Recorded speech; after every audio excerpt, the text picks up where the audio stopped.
First of all, I'm not a speaker. I'll admit that right now. I'm gonna read a lot of this because I don't speak in public.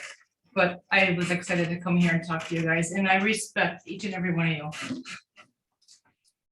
So my name is Lisa Huben. I work for Custom Kreations. We build new houses and remodel existing houses. My husband started the business in '86, and I've been working with him for 23 years. I happen to specialize in accessibility and universal design. And I create spaces that are functional and safe for people who have limited mobility or those who have special situations that require special solutions. Not only have I been studying this since 2007, I've lived it personally with my grandma also. So my grandma was 94. She had a stroke. She was completely independent, lived on her own yet by herself, and then her life changed. Well, we didn't want to put her in a nursing home, so she came and lived with us. Steve and I gave up our master suite for her and renovated it, and she lived with us for 7 months, and I was her caregiver for those 7 months. So I can't say that I can relate, but in a little bit of a way, I think I can relate. So if I wasn't in this business and I wanted to build a house or do a kitchen remodel or a bath remodel, I would have no clue how to find a trustworthy contractor to come in and complete a project for me. And since I like educating people, I wrote a free report a few years ago on how to find the perfect contractor. So when Steve LaFramboise called me and asked me to do this with you, and he told me the subject, I thought, I can do that. So I'm just gonna interrupt. Steve is one of the accessibility assessors. He actually is like the manager of that department for options for independent living. So that's who Steve is. He connected us with Lisa for the presentation tonight. So unfortunately, you cannot tell by looking at someone if they're a good person or not. You have to talk to them and look deeper into them and realize their full potential. So there's two types of people that build houses and renovate their homes. Those that want to, because they want to update it, bring it up to the latest trends. They want more space. It's a want. Or there's those that have to because their house doesn't work for them or for someone who occupies the house. And it doesn't matter if it's from an illness, an accident, old age, or size. The house isn't functional or safe and they need it to be. Either way, when you decide it's time to build or renovate your existing house, you need to choose a contractor that will not only give you what you want, but someone who can understand and somebody you can relate with. So I did have a sheet that I was going to print out because Steve said I could use the printer for each of you as a handout, and then you could take notes. But I apologize because we don't have access to the printer. We do not. So Don't know what Steve was thinking. what I can do though, I can email you a Yes. copy of this, and you can get it to everyone if Yeah, they want We it. will attach it to the meeting minutes, so it'll go out after the meeting. Okay, perfect. So 10 simple steps you can take to assure you find a great contractor. Number 1 is referrals. Ask your family and friends, ask your neighbors, your church groups, your coworkers, your support groups, anyone that you can trust and value their opinion. Referrals are a great way to find trustworthy people. If someone you are familiar with suggested you work with a certain contractor, that's a great way to start, but you still need to ask more questions. Did they come highly recommended? Were they happy with every aspect of the job? Would they use them again? Why or why not? And what kind of person recommended this contractor to you? Are their expectations the same as yours? As we all know, no two people are exactly the same, and what's important to one person may not be important to you. So ask a lot of questions and find out why they chose that contractor, what impressed them about him or her. And for your own well-being, you should still do some more investigating by these next steps. Now, number 2 and number 3 kind of go together, but number 2 is ask the contractor for referrals. So when you're calling someone to say, hey, can you come up to my house, come in, set up an appointment for you to look at my project. When you're on the phone with them, you can just ask them right then and there, do you have any names of somebody that I can call and ask them questions. There's no reason you can't do that. I have people call me all the time and ask me stuff like that. Can you give me a name and their phone number of a recent customer that you did this kind of work for that I can call and interview? Nothing wrong with that. So things you can ask is, did they complete the project in a timely manner? What was the quality of their work? Did they show up when they said they were going to show up? Did they respect your home and your privacy? Did they clean up on a daily basis to your satisfaction? Were you kept informed along the way of the progress and any changes that were made? Did the contracted price of the project stay the same or did it rise unexpectedly? I personally have a group of names that I keep that I've gotten permission of past customers that I will share with potential customers when they ask. And I always give that past customer a heads up and say, hey, I just gave your name out. You can expect a call. Something that's happened to me a couple times in the last probably 10 years is I've had people send me 2 pages of questions. What do you do if this happens? How do you handle this? Are you licensed? How long have you been in business? Why should I hire you? They send me all these questions like they're interviewing us. So you can do that too if you want. There's nothing that you can't do to interview a customer or a contractor. And I think in this day and age, because of the way the housing market is, I don't know that a lot of contractors will take the time to do that because it's so busy. But I have to say that I did take the time to fill it out and it was good. But if the contractor that you're calling and asking this to doesn't want to give you a name or kind of hesitant and doesn't think it's a good idea, to me, that would be a red flag to keep looking. So number 3 kind of goes hand in hand. When you're talking to a contractor and you like him so far, but now you want to see some of his finished projects, you can absolutely ask to go see some finished projects. Ask to go see 1 or 2 homes that have been recently completed by your contractor. Maybe they finished a job similar to the kind that you want to have done. If the homeowner had a positive experience and is really excited about how their home turned out, they are usually very happy to show it off. Have the contractor set up an appointment that is convenient for all 3 parties to meet. And while you're there, be sure to check things out thoroughly. Not only ask all your questions to the homeowners, but look around and really look at the fine details. Look at the cabinets, look at the miters on the trim. Are the holes puttied, sunken, the nail holes sunken in and puttied? Do the cabinet doors and drawers function properly? How does the plaster job look? How's the paint look? Look at stuff and find out from the homeowners or the contractor what they were responsible. I mean, what was the job exactly? What was the contractor responsible to do? And then check out those areas. And visiting another home is a great way to get more ideas and possibilities for your own projects too. Number 4 is warranty. What kind of warranty does the contractor offer, if any at all? 3 months, 6 months, a year? Some offer 2 years. Each contractor can be different. And then what about his subcontractors? They can all be different too. So it says, what if the new Whirlpool tub falls through the floor? Can't even imagine what that would look like. Who fixes the leaky faucet 6 months after it was installed? In Wisconsin, it's a great possibility to have hairline cracks in your plaster. When that happens, who's going to fix those? And what happens if a 5-year-old likes to swing on the cabinet door and breaks it off its hinges? Whose responsibility is it to fix that? So make sure it's clearly stated in the contract, the length of time the work is under warranty or what the guarantee is. Most times, guarantees are stated under normal use or circumstances. Sorry. So probably not covering the child swinging on the Probably cabinet. not. So one thing that we've learned throughout the years, a warranty is only as good as the company or the person standing behind it.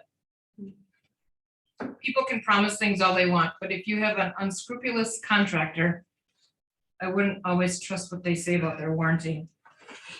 And this would be a good question to go back and ask when you're visiting that previous customer or on the phone with a previous customer, ask, have you ever had to call the contractor back into the house? And did they come back in a timely manner? And did they fix what they were supposed to fix? Sometimes there are contractors out there that once they're paid, it's hard to get them back to complete any warranty work. I watch Judge Judy. And I do too. 4:00. Yep. She knows her stuff and you gotta have stuff in writing and warranty and good luck. And so number 5 is insurance. Does the contractor carry the required insurances such as liability and workman's comp? Will a contractor's insurance cover if he falls off a ladder and gets hurt in your house? What about if someone steals some of his supplies or tools from your house? Whose responsibility is it if paint gets spilled on your carpet? And how about if you trip over their extension cord and break your ankle? Make sure they have all of their insurance that they're supposed to have. And you have every single right to ask for a certificate of insurance from them to prove that they have it. I don't think Corey fit into most of these categories. Jeff and So Eric. number 6 is doing a background check. Do you know of this contractor's reputation? Do they have any complaints against them? Do they pay all their bills? Do they pay their subcontractors? Do they pay their taxes? Or are they behind? You will not know these things unless you hear gossip or unless you do your research and investigate. Is there like a particular web page you would recommend searching? Absolutely. Oh, good. I've got 4 ideas here. So I would absolutely check with your local home builders association. Here in Brown County, we have a good sized home builders association. And they are well aware of most of the contractors in the area. And they are a great source of information and can tell you some information that you may want to know might be a concern. Another thing is the Better Business Bureau. You can plug into the Better Business Bureau online, the company's name that you're researching. You can get a reliability report. If the company belongs to the Better Business Bureau, you can get their membership status, program participation, nature of business, and what is most important is you can get their customer experience report.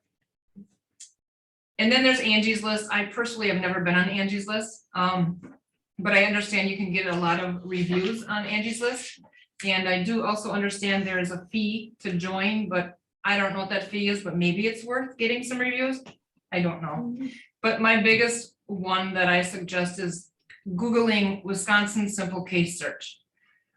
That's a great place to find any civil matters such as money judgments, unpaid federal and state taxes, or anything about somebody being sued or arrested. I would definitely search it. Yep. I would definitely search the company name as well as the business owner's name. This way you're checking them out business-wise and personally. And you never know what you're gonna find out. I use this website all the time for when we're hiring employees. I will check out my customers if I feel, they're not kind of sketchy maybe. I don't know how to, You want to be. you just want to be safe, Yeah, or even our subcontractors, it's an excellent, if you've never been on it, you Google Wisconsin Simple Case Search. And it leads you to a website that you have to agree to their terms, and then you just enter the names and it shows you a lot of information. Number 7 is on site. Ensure that your contractor or their project manager will be on site on a regular basis. This is really important.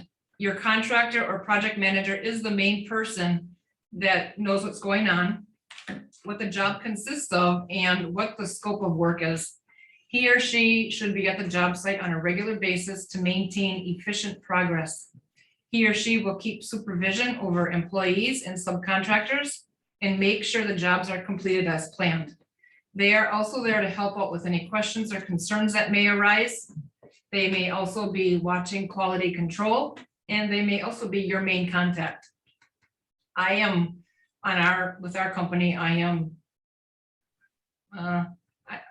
I don't know all the building parts of it all the time, but I'm the main contact. So I need to know what's going on in every job. So I'm constantly visiting job sites so I can answer those questions. Number 8, compare estimates. It's smart to get more than one estimate. Sometimes I hear the number 3 a lot. We just met with a couple. They had 4.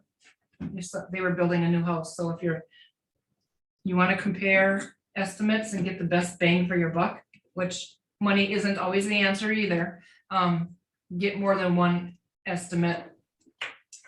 The details in the contract or proposal are very important and they should compare apples to apples. If one estimate is a little bit higher or lower than the other ones, figure out why and make sure you're getting the same quality materials and the same details that are listed on both estimates or the multiple estimates. And if you see discrepancies, don't be afraid to ask why are you $20,000 more expensive than this guy? I mean, did you quote out laminate countertops versus granite? And find out why. Number 9 is personality. Once you've completed 1 through 8, or any of those 1 through 8, you should have a good idea of somebody you think you might want to hire. But the last thing that I think is extremely important is the personality of the contractor. Ask yourself, how well does he or she listen to you and understand what you're saying? Does he or she answer your questions to your satisfaction? Do they share any ideas of their own with you? Do you connect with him or her, or do you relate well with each other? Are they high pressured or pushy? Or is what they are telling you, does it sound too good to be true? A lot of times it does. If something sounds too good to be true, it usually is. It's very important that you're comfortable with your contractor and their company, because you're going to be spending a ton of time with them during the planning process and the building stages of the project. And if you do not connect well with them, it's going to be a long, stressful project. So number 10 is miscellaneous things. How long has the contractor been in business? What suppliers or subcontractors do they work with, and how long have they been working with them? Are they licensed, or do they have a contractor's license? You need a license to pull a permit. Is he or she up to date on the building codes? What is their communication policy? Do they even have one? Is he or she willing to go with you to help pick out the various selections you're going to need? The light fixtures, plumbing fixtures, flooring, cabinetry, countertops, paint colors. Does somebody help you with all that stuff? We have a dog joining us. Cute. Or do they keep up with the latest trends and continue their education? So it's certainly up to you if you do any of those, or if you do all of them, but I would suggest checking out a few of them just to, do your research. A few other things that I thought might be interesting to you is learning about what happens after you choose a contractor. What's next? So after you choose a contractor, you have to come up with your plan and then come up with an estimate to complete that plan. And then you have to agree to the estimate, and then they're ready for the contract. So the next few things are consistent with the way we do business, because that's what I know.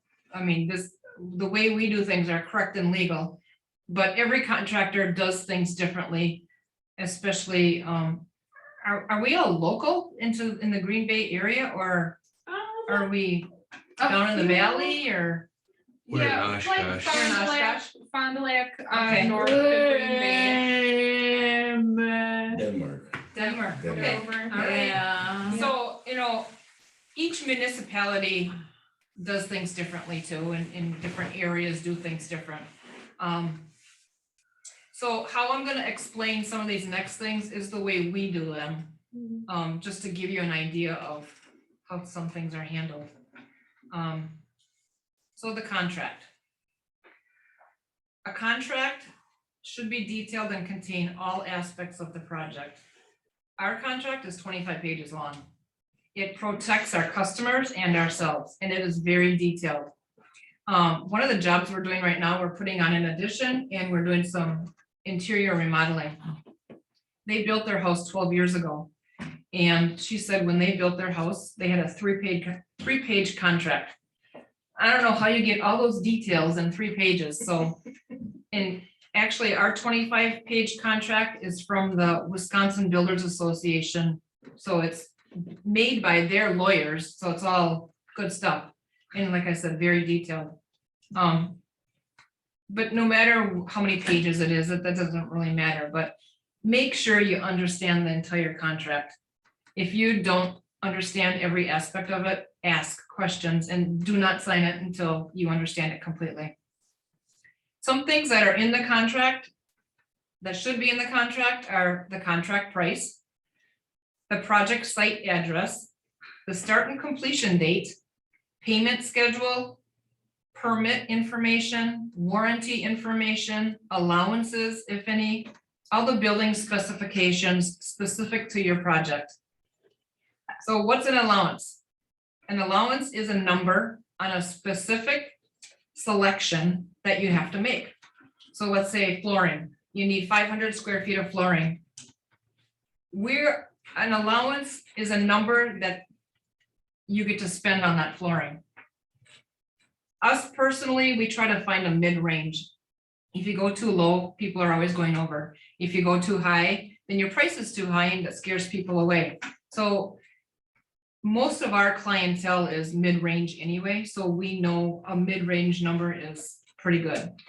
So if we need 500 square feet of flooring and our I'm just throwing numbers out there, and our mid-range square foot price is $5 a square foot, say we find a flooring for $5 a square foot that we love, that's their allowance. So $2,500 is their allowance for flooring. If they find one for $6 a square foot, then they're going over and that's gonna cost them more. If they find it for $4 a square foot, now you're under budget and you're gonna get a credit. So it's just it's a number that you will never stick to. You're either gonna be up, above, or below. Which we try to keep people on budget, but. About what you estimated Right, in right. your quote. And I mean, in the contract, they understand that's their budget, that's their allowance, and that's what they have to spend. So they know if they go over, they have to pay it out of pocket. And then I also mentioned the payment schedule. Whether it's a remodel or a new build, you need to know and agree to the payment schedule. For a small remodel or a remodel that a customer is paying for from their own bank account, from their own pocket, and they don't need a loan, you're still gonna need a down payment. But how much money is acceptable as a down payment? Some contractors ask for 50% down, and then the balance is due at completion. Some contractors ask for a percentage of the total cost of the project, so 10, 20, 30% down. And then what? Some contractors will divide the project into thirds, before, mid, halfway through, sorry, and then the end. We kind of do a combination of a couple of them. A lot of times we will do a $10,000 down payment, depending on the size of the project, and then progress payments throughout, progress payment at certain milestones, like after framing or after painting or after flooring and stuff. And no matter what your contractor does, no matter how they structure their payment process, it should be written in the contract and you should understand it completely. Now, things are much different if it's a large project or even a new house being built. In these situations, most people get a lender involved. And when a lender is involved, a title company is usually involved. Most title companies have their own processes. Now, like I said, this is the way we do things. So how I'm going to explain these next things, it's the way we do it. And I'm sure other contractors do it similar, but they may be different. I don't know. So there's a draw. A draw usually takes place once a month. It's where the contractor takes the accumulated bills that have gathered over the last month. They list them in a document, the subcontractor and the supplier name and the total of their bill, and then it's grand total up at the bottom. The contractor signs it, gets it to the homeowner. the homeowner approves it or wants to discuss it. And then they approve it, then they sign it and date it, and they return it back to the contractor. Then the contractor has to turn those all over to the title company. And then they do their necessary work. And in our situation, the title company cuts us the check. We deposit it into our checking account, and then I pay all those accumulated bills. Now, along with the accumulated bills that I just paid, I send along a lien waiver. So that lien waiver is a written document that states the information to whom I'm paying the bill to. So let's say I get a bill from the plumbing company for $10,000. I write him out a check for $10,000. I send him a lien waiver stating that I'm paying him $10,000 and that he's paid in full according to a particular date. So now the plumber is going to receive his check and the lien waiver, and he's going to sign and date it and send that back to us because he's agreeing now that that was paid in full and there will be no liens. So now the construction company will then turn all these lien waivers over to the title company so they know the bill was paid. So it's just a big circle. Very complicated, it Yeah. sounds like. You guys are very busy. Is there like a point where, say, the homeowner is not pleased with how things are progressing, that they can, can they refuse to sign? Sure, Or, absolutely. that second, If they don't agree with something, they won't sign it and they won't let you have your money. I guess I'm proud to say we have never come to that because we always work problems out okay, before it ever gets to anything like that. sure, But there are definitely companies out there. where the homeowner can say, I'm not gonna give you that final payment until this is done. Mhm. Or they'll hold money back and Okay, then, for instance, just on the holding money back, garage doors right now are taking 6 months to come in. So we have projects that we finished, but they don't have a garage door yet. So they're not gonna pay us what they owe us at this point off their final invoice, and we'll hold back the cost of the garage doors, Sure. and then they'll just pay us the balance, and then they'll pay the garage doors after they're finally installed. It makes sense. It's crazy out there right now. Do you guys see I know summer tends to be harder to get contractors, especially for like smaller jobs, like a quick bathroom remodel or something. Is that pretty typical or, There is no slow season or No. busy season anymore. It's Okay. just, right now, it's all busy. And even with the interest rates rising, with some materials are harder to get. Sure. Some are back ordered and back ordered and back ordered, or the price of gas. I mean, there's a lot going against us right now. Our phone is ringing off the hook. It's not slowing down. And everybody we talk to, every other contractor or business out there, supplier, whatever, is having the same, I don't want to say problem, because Sure. it's feast or famine, Right. and things could change really fast soon. For So- you guys, it's probably, a lovely thing to have your pick of projects. Are you guys booking out pretty far? Yeah, this year is pretty booked. We do maybe 5 to 6 custom home builds a year because we do a lot of the work ourselves, hands-on. We have our own cabinet shop. We do all the interior trim and doors and siding and soffit and all. We do a lot ourselves. So quality is a big thing for us. So we try to limit it to that. Forgot where I was going, sorry. So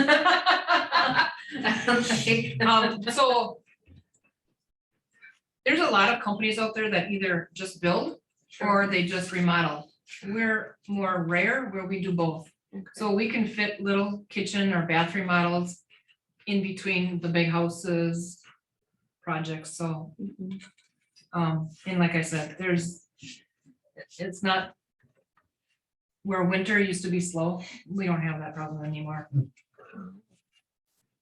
Going back to the lien waivers.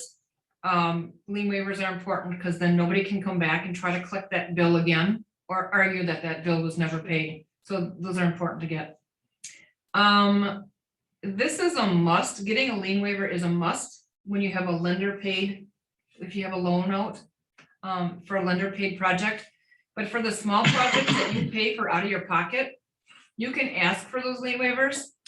They're not gonna, for little projects, we don't always give out lien waivers. Little, I mean 20, maybe 30 or 30,000 and less. I don't always do lien waivers unless the homeowner asks for them. So make sure you ask for them ahead of time if that's what you want. And it's good proof to have to keep with your records, then nobody can put a lien on your house.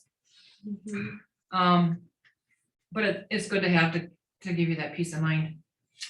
Then there's something called a change order. So in the beginning of your project, there's a contract that's written up and you and the contractors sign it. The contract contains all necessary details pertaining to your project. Your project process follows those details to a T. They're supposed to follow them to a T. When a change is made or goes against your contract, that's when a change order comes into play. A lot of contractors just take verbal, I want to do this, okay, let's do it, and they do it. The real way to do it is to get it in writing with a change order. So the contract will be amended by using a change order to alter a service, an item, a price, or a time frame. So it may say, Dave Smith wants to add a 4x3 double hung window on the east wall of the living room. This is gonna cost X amount of dollars and it's gonna take this amount of time to complete. That's a change order. The customer signs it, Dave Smith signs it, and the contractor signs it. And no changes are gonna take place until they're signed. Then that change in cost will get added to the contract price. So that's that way of a change order. There could be a change order that something was deleted. Maybe we planned on putting that window in all the time. And now we decided, you know what, I don't want that window. So now you're gonna get a change order saying that this window was deleted and you're gonna get a credit coming. So either way, you can get it. Then there's permits. How do you know if you need a permit for your project? Every municipality is different. So you need to contact them and find out. But a good contractor will do this for you. I was gonna ask that. Don't they do that for you? Yep. They should do it for you. Not all do. Because not all contractors are licensed. Oh, that's probably a good way of finding out if. So if they ask you to pull the Yeah. permits, Yeah, you might want to see why. question that. It was from the Halloween. Yep, I can show I you. can, I'll find it. They're just out the door and then to the right. So most times if you're doing a basic bath or a kitchen remodel where no plumbing or lighting fixtures are being moved to a different location and you're just replacing the fixtures, you won't need a permit. You shouldn't need a permit. But as soon as you move or add a plumbing or electrical fixture, you should need one. And if you change the structure in any way by moving walls or adding walls, you'll need a permit. There's different types of permits. There's plumbing, electrical, mechanical, and construction. Those are the four that I know. There's probably more. So depending on what your scope of work is, will determine what the permits are that you need. Usually more times than not, you will need a permit. And then lastly, I have inspections. Depending on your project and what's all involved determines how many inspections you need. If you have a lender, the title company is going to require a inspection every time you pull a draw, every time you request money from them. And they will come in and inspect before they cut us the check. Then, if you needed those permits, the municipality is going to require them. And they usually require them after the foundation's been poured, after the electrical, plumbing, and HVAC rough-ins have been completed, after it's been insulated, and then at the end, the final inspection. Plus your contractor should be doing multiple inspections throughout the project. And of course, you, the homeowner, should be doing your own inspections. So that is what I have, lots of information. Does the contractor make sure that those inspections are happening, or is it the homeowner's responsibility? The contractor should be scheduling those. Okay. Like I said, in my situation, that's what I know. I know we schedule You do the, that, okay. Okay. Yeah. Well, thank you. Any questions for Lisa? It's a lot of information. So I have a comment. Yeah, I would think that most people that need something done, need it done to their existing home. I guess it's possible that someone would build a home to suit a handicapped person. mhm, But I think it'd be very important for the contractor to be able to go into a situation and look at what this person has and make it work, not only on paper, but, just it has to fit the layout of the house and the property and all of that stuff. All that is all true. There's a lot of details there, but the most important thing, I think, is for someone to come in there and to visualize what needs to be done for that person. exactly. And I think it's probably easy for contractors that do it all the time. That's what they specialize in, Mhm. being able to come up with something that'll work for this individual. if you're getting the correct contractor, so Lisa has a background in certified aging in place. There are some agencies out there, some, bigger brand ones that you see commercials for all the time that I would hesitate to recommend because they will say, well, we'll put in a walk-in shower for you, not knowing always what the progression might look like, especially with ALS. There is a bit of progression, so, they might look at you today and give you what you need today versus what you might need in the future. So I would work with someone who might have some more. I was just kind of thinking about an addition to a home, Sure. not just Mhm. a bathroom remodel. Mhm. Just- I would guess that most contractors are, like you said, busy for a year, Mhm. and it's very hard. And then to get lucky enough to find a contractor that'll do a good job and one that's willing to, and maybe if I find one that's maybe been in business for like 40 years, that says a lot. So I ran into, I get a lot of Steve LaFramboise and the girls here send us a lot of leads. I'm dealing with a lady right now. Her husband had a stroke and he's in a nursing home and she doesn't have money to do a bath remodel. Actually, they're gonna add a bath to a storage room. And so she has to get estimates, but she can't get the work done and get funding through, I think she's working with Iris right now. Well, she Can't get funding from Iris because he's in a nursing home. She can only get funding if he's home Yeah, and needs the modifications.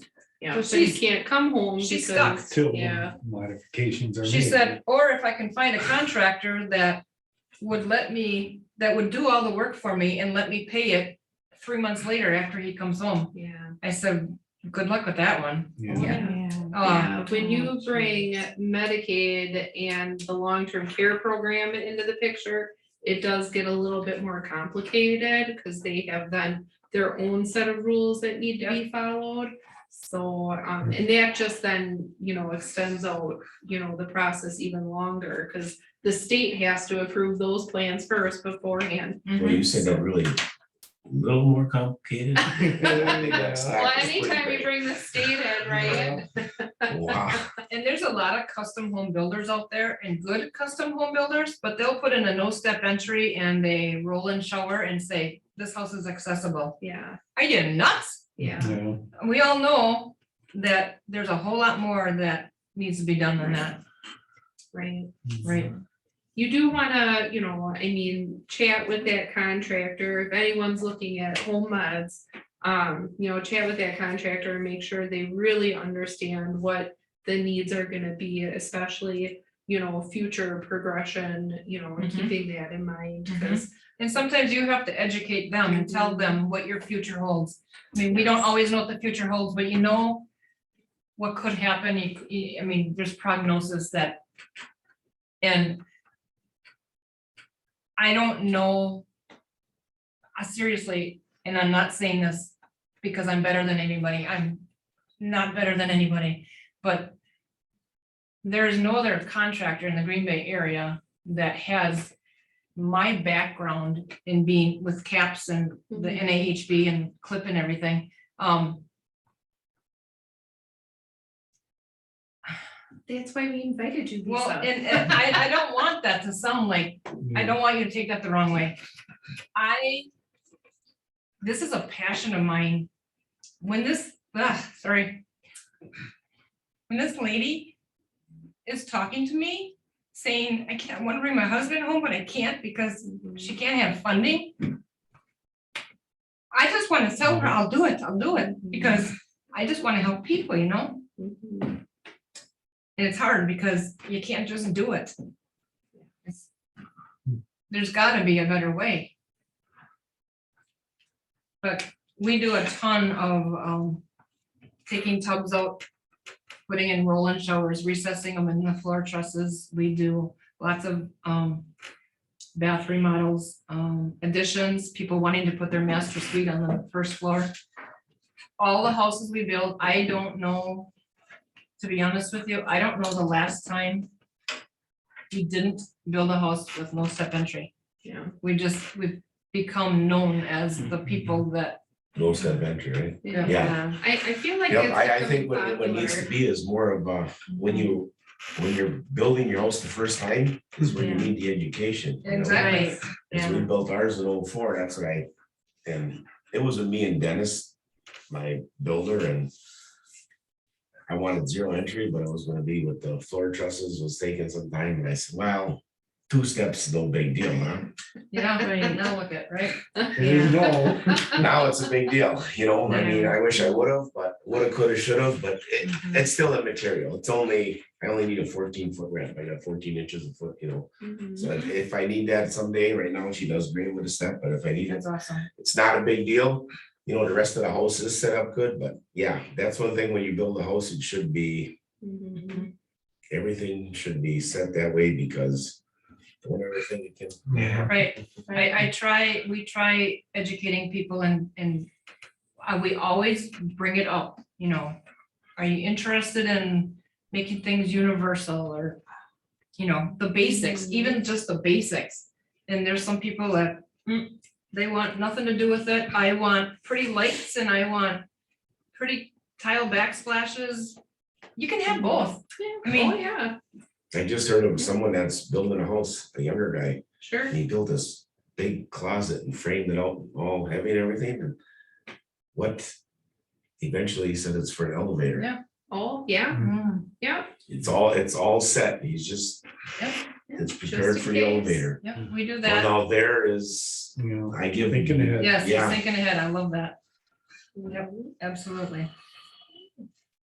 Anybody online have any questions for Lisa? Oh, Sharon, you're muted.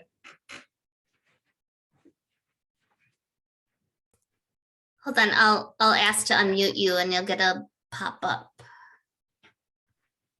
Hold on one second. Okay, you should get an alert. Okay. I just wanted to make a comment. We've just been through this whole process. And when we started it, I mean, we had people that looked at us and said, nah, don't want to deal with the VA. They're too complicated. In reality, the VA keeps you safe. The people that we worked with understood what was needed. And when somebody mentioned having an elevator, we thought that would be a good idea. But we didn't really have the space for it. So we said, oh, okay. then maybe we could get one of those chairs that goes up the stairs, up and down the stairs. And that's also a no, because if upper body strength is weakened, which it generally probably is in most people, that's not a safe way to go up and down the stairs. You know, it sounds like, I mean, we had some ideas, but there was really good rationale for not doing it. And then there was also the issue of getting into the house and getting out of the house in two different ways.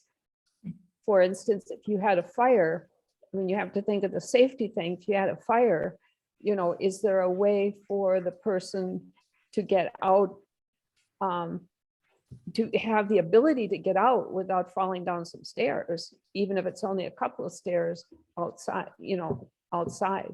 So we had to have another entrance built. The one thing that we did right when we built our house is we did have the, what are they, 36-inch doors? You know, we had the wide doors that accommodates a wheelchair, and that saved a lot of money. But there are things in terms of progression that we had to really focus on potentially, so that we would be able to be here as long as we needed and wanted to be here. So it's a complicated process and it takes a lot of energy. It's no small task. I know that so many of the builders are so busy. It's really hard to get something done in the time frame you want to get it done. And because you kind of don't know how long the person with ALS is going to be at the current stage versus what are they going to be like in 6 months, and it may take you close to a year to get the work done. So if that kind of thing is going to be needed, if you're in a space where you do need to do some upgrades, particularly in today's prices that always seem to be going up, I don't know. It's really hard to both get the timing right, and the timing for some things is like start now.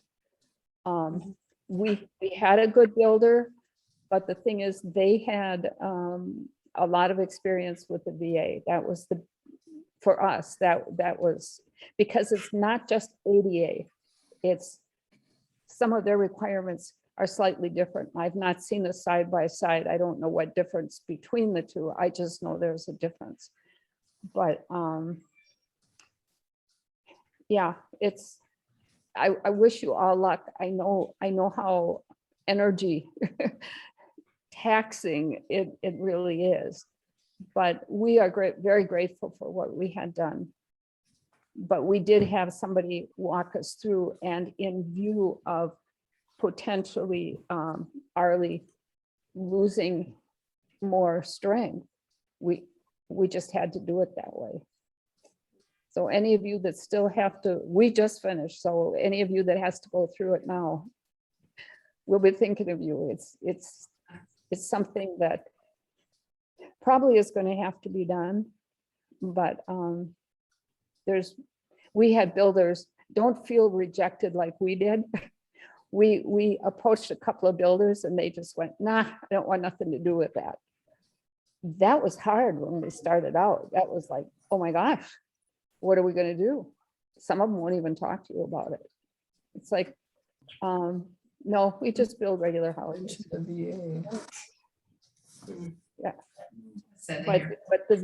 the VA in reality supports you because you get what you need from that standpoint. It may seem like overkill once in a while, but it really isn't, or it hasn't been for us anyway. So anybody that has to go through it, good luck to you all. And it makes your life easier when it's done. Well, for the person, and I imagine also for the caregiver. Oh, yeah. Well, I'm able to help Arlie because of the way we have things set up. Otherwise, if I didn't have the ability to have his wheelchair where it is, or have a roll-in shower, I mean, if we didn't have those things, I wouldn't be able to do the things and he wouldn't be able to get the care that I'd really wanted to give him. So, yeah, it's a Thank you. process. Yes. About Lisa, just to pick your brain about how much right now is like a typical bathtub to roll-in shower remodel cost? There's a couple different ways you could do it. One is a tile shower, which we probably do 9 out of 10 times.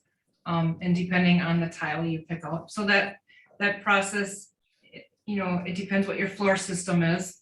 If it can be recessed down into your floor system, and then sloped if you can get enough slope. Pulling out the tub, putting backing in. The plumbing fixtures, most times we do handhelds and grab bars, and I like to put sheeting in the shower instead of just at the 36-inch mark, because you never know where you're gonna want a grab bar in the future. So I like to sheet the whole thing, so if you want one over here, you can do it. Just the tub to shower conversion,